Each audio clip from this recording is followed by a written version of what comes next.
Assalamualaikum warahmatullahi wabarakatuh.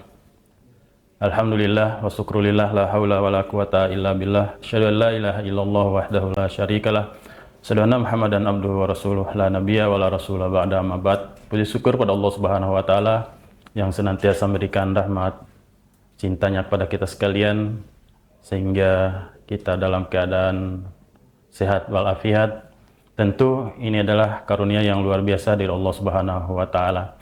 Rasa syukur kita tidak hanya kita sampaikan dalam ucapan lisan saja dengan mengucapkan alhamdulillahirabbil alamin, kan tetapi Allah Subhanahu wa taala menginginkan kita ketika kita memuji Allah terhadap apa yang telah diberikan kepada kita sekalian, akan tetapi jauh dari itu adalah bagaimana Allah Subhanahu wa taala menginginkan rasa syukur diaplikasikan dalam perjalanan kita sehari-hari, perjalanan hidup kita dalam sehari-hari. Ketika Allah Subhanahu wa taala memberikan sesuatu terhadap diri kita, maka Allah menganggap bahwasanya kita akan mampu untuk mengemban amanah tersebut. Pemirsa yang berbahagia rahmatullah Allah, salawat salam pada junjungan kita Nabi Agung Muhammad sallallahu alaihi wasallam yang menjadi panutan, menjadi contoh teladan dalam perjalanan kita sehari-hari. Salah satu sifat yang dimiliki oleh baginda Rasulullah sallallahu alaihi wasallam, dan itu banyak diabadikan dalam ayat Al-Quran dan membuat Nabi Muhammad SAW itu amat dipercayai oleh berbagai macam pihak, baik di kalangan muslim ataupun muslim pada masa hidup beliau.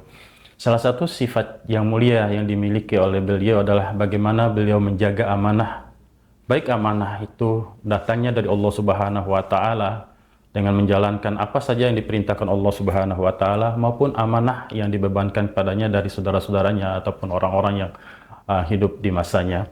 Pemirsa yang berbahagia yang dirahmati Allah, dalam Al-Qur'an amat sangat banyak Allah Subhanahu wa taala memerintahkan pada kita sekalian untuk menjaga amanah tersebut. Suksesnya baginda Rasulullah SAW, salah satu bidang dalam perjalanan kehidupannya, beliau terkenal dengan seorang pedagang yang handal, adalah bagaimana beliau mampu menjaga amanah tersebut dengan sebaik-baiknya. Bayangkan pemirsa yang berbahagia rahmati Allah, ketika beliau berdagang, amat sangat banyak dagangan tersebut tidak hanya milik pribadinya, akan tetapi banyak titipan dari orang lain yang dititipkan kepada beliau untuk dijualkan.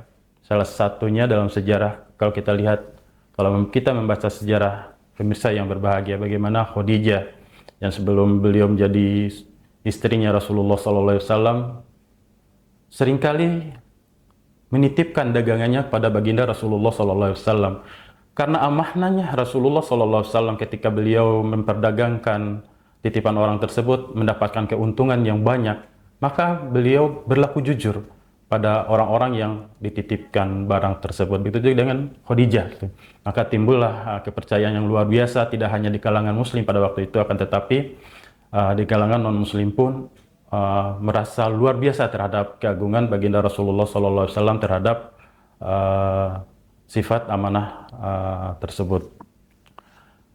Pemirsa yang berbahagia dirahmati Allah, dalam Al-Quran salah satu ayat yang menerangkan bagaimana keagungan orang-orang yang menjaga amanah tersebut, dan tentu ini amat sangat banyak diulang-ulang dalam Al-Quran. Salah satu ayat Al-Quran yang Allah Subhanahu wa taala memberikan kabar gembira bagi orang-orang yang menjaga amanah ini tercantum dalam surat Al-Mu'minun. Ayat 1 menerangkan bagaimana Allah Subhanahu wa taala memberikan informasi kepada kita, sungguh beruntung bagi orang-orang yang amanah. Qad aflahal mu'minun, sungguh beruntung orang-orang yang beriman. Salah satunya adalah di ayat 8 Allah Subhanahu wa taala, walladzina hum li amanatihim wa ahdihim raun. Sungguh beruntung bagi orang-orang yang memelihara amanah dan janji mereka. Ini adalah janji Allah Subhanahu wa taala bagi orang-orang yang mampu menjaga amanahnya dengan sebaik-baiknya. Bayangkan pemirsa yang berbahagia yang dirahmati Allah. Kadangkala ketika kita merasakan gitu, amanah orang lain yang tidak sampai kepada kita, yang seharusnya amanah terus sampai pada kita, kemudian ternyata tidak sampai. Bagaimana perasaan kita ketika amanah itu tidak sampai kepada kita? Tentunya pasti kita kecewa, kita marah dan sebagainya. Yang mana amanah tersebut mungkin bagi kita adalah sesuatu yang penting, yang berharga dalam kehidupan kita, akan tetapi amanah tersebut tidak sampai pada kita, maka pada waktu itu pun kita akan mengalami hal yang kurang bagus karena amanah tidak sampai pada kita. Nah, begitu juga dengan kaitannya dengan hal bertransaksi. Pemirsa yang dimuliakan Allah Subhanahu wa taala. Salah satu kegiatan usaha yang dilakukan baik itu koperasi ataupun lembaga keuangan manapun termasuk BMT Beringharjo adalah bagaimana memberikan amanah kepada anggotanya dalam bentuk pembiayaan, baik itu untuk modal usahanya ataupun untuk kepemilikan aset. Ini adalah salah satu bentuk amanah yang diberikan oleh lembaga yang bernama BMT, baik itu termasuk di dalamnya adalah BMT Beringharjo. Nah, ketika anggota menandatangani akad perjanjian, apakah itu untuk tambahan modal usahanya ataupun untuk beli barangnya, maka BMT Beringharjo ataupun koperasi ataupun lembaga manapun itu memberikan kepercayaan terhadap anggotanya untuk menjaga amanah tersebut. Namun kadangkala yang kita saksikan di tengah-tengah kita, kadangkala amanah yang telah diberikan diabaikan begitu saja. Bahkan yang menjadi kewajibannya untuk mengembalikan amanah tersebut dengan sebaik-baiknya kadangkala diabaikan. Kadang tidak sadar, pemirsa yang berbahagia, ketika amanah ini tidak ditunaikan dengan sebaik-baiknya, sejatinya akan berdampak pada orang tersebut. Ketika dana yang dia kelola dari tanda tangan akad, kemudian pencairan dananya, kemudian dia memutar dananya untuk usahanya berjalan dengan baik, akan tetapi dia tidak jujur, tidak amanah. Bahkan dia mengatakan bahwasanya usahanya tidak baik, usahanya tidak menghasilkan, akhirnya tidak melakukan transaksi angsuran di lembaga. Itu adalah salah satu contoh bahwasanya dia tidak menjaga amanah dengan sebaik-baiknya. Dan yakinlah, ketika amanah ini diabaikan, tentu akan berdampak pada orang tersebut. Bayangkan, ketika usahanya bagus, profitnya banyak, keuntungan yang dia putarkan dapat, akan tetapi dia tidak jujur mengatakan bahwasanya usaha saya sepi, usaha saya tidak laku, yang sejatinya usahanya adalah baik-baik saja. Maka tidak hanya berdampak bagi lembaga keuangan yang dipinjamin tersebut, itu juga dengan usahanya dia tidak berkah, karena dia sudah tidak amanah mengatakan bahwasan dia tidak mendapatkan hasil dari perputaran dana sementara untungnya banyak.